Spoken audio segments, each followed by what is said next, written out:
Destiny. Destiny or qadar means measuring, appreciating and shaping. In the Arabic language, the verb qadara means he has strength for it to appreciate and divide into shares and distribute to everyone. The Holy Quran reiterates constantly the power of God, who is the sole creator of all that is, and the one who knows all that is to be. Another word related to destiny is qada. The word qada means decree, order, judgment and creation. In other words, qada means that God Almighty brings into being the things He has determined and decreed in eternity, with His will and power, in accordance with His eternal knowledge, when the time comes. So when qadar refers to destiny, qaza refers to decree. There are two proofs of the necessity of believing in destiny in Islam. The first one is the presence of hadiths that clearly state that fate should be pointed out in many verses and that destiny should be believed. The second is the necessity of believing in God's attributes of absolute knowledge, will and power, which are indifferent and unlimited. There are 6 pillars of faith in Islam. One of them is faith in destiny. Belief in destiny or qadar means believing that Allah Almighty has foreordained its proper measure. As written in Surah Al-Hadid verse number 22 and 23, "No calamity or blessing occurs on earth or in yourselves without being written in a record before we bring it into being." This is certainly easy for Allah.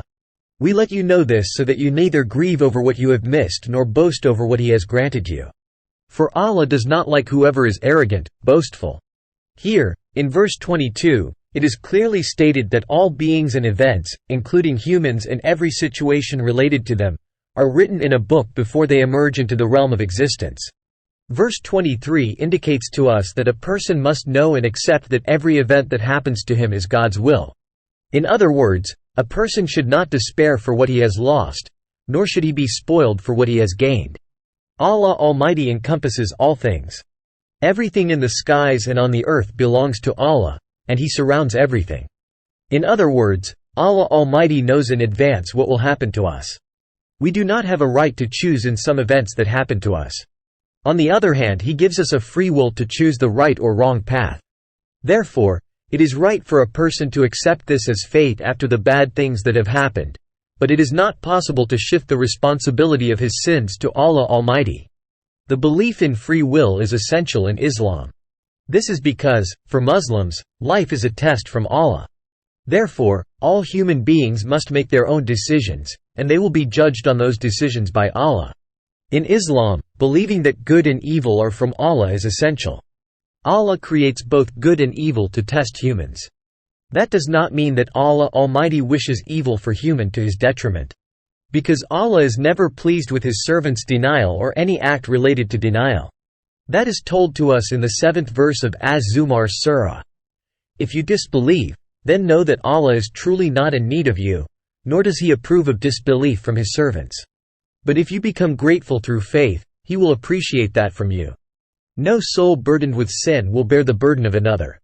Then to your Lord is your return, and He will inform you of what you used to do. He certainly knows best what is hidden in the heart. In short, when we consider the issue of fate from a broad perspective, we see that the principles of faith are surrounded by the belief, essence of Qadar and Qada. Allah Almighty has preordained what the meaning and purpose of the life and afterlife He will create, especially the knowledge and recognition of His existence. He has preordained which prophets through which angels He will send the books to us. Everything visible and invisible was created on a balance basis and will continue to be created from now on. All the worlds were created and governed by Allah Almighty, and it is not possible for them to be left unattended.